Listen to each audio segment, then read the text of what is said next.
We've all been there. You go to use a new system for the first time and you can't figure out where to start. The good news is that in Totara you can prevent this problem with user tours. User tours provide a guided walkthrough of a screen, stepping a user through the elements on screen and providing guidance. Before we get started, it's important to note that user tours are an experimental feature in Totara. There are a range of ways the user tour can be used on your site, so this allows you to experiment and see what works for you. I want to create a user tour for the catalogue, so that users who are new to my site understand what they're looking at. To get started, I'll go to the Quick Access menu and select Development, then Experimental, and select User Tours. Here I have the option to create a new user tour, or import one I've previously created elsewhere. I'll create a new tour. On this page I'll create the settings for my tour, before adding my content. I'll start by giving the tour a name. Perhaps most importantly, I have to decide where this tour will appear on my site. To do this, I'll enter the URL of the page, leaving off the start of the address, which is unnecessary.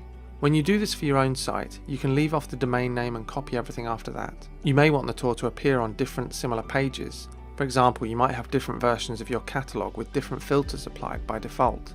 In those cases, you wouldn't want to set a static URL for the tour.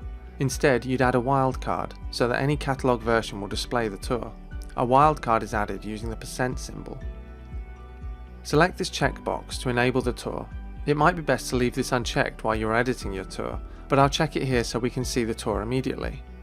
The next few options determine how the user tour appears to users, where they appear in relation to the item they refer to, what to do if an item isn't found, for example because it doesn't appear on that particular page, whether to include a backdrop to highlight the item you're pointing to, and whether the tour should move on when the user selects the target. Next, select the conditions under which the tour should be shown. For example, you could decide the tour should only be shown on content with a particular category, or to users with a specific role.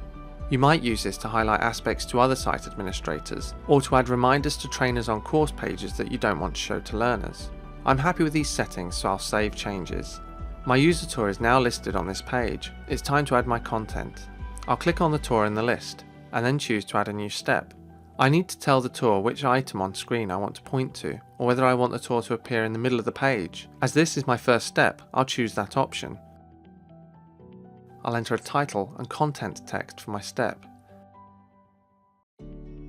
Then I'll save my changes and add this step to my tour. I'll repeat the same process to add my next step.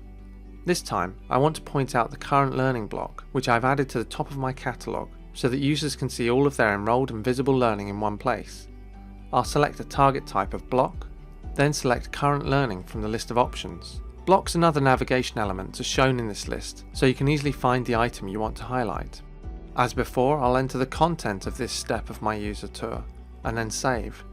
Let's imagine I've now added all of my steps. Before we look at the tour I've created, one final useful tip on this page is the option to force the tour to be displayed to all users again. By default, tours will only be shown once to each user, but if you make changes to your site, you might want to show the tour again. Selecting this option will reset the tour as if no users have ever used it, and everyone accessing the page will be shown the tour again. Now let's log in as a user and go to the catalogue. And you can see that the first step of the tour is displayed. It's positioned in the centre of the page and shows the title and the content text I added. On selecting the next button, the second step of the tour is displayed. It's positioned beneath the item it refers to, in this case the current learning block. So that's the basics of setting up and viewing a user tour. Why not add one to your Totara site today?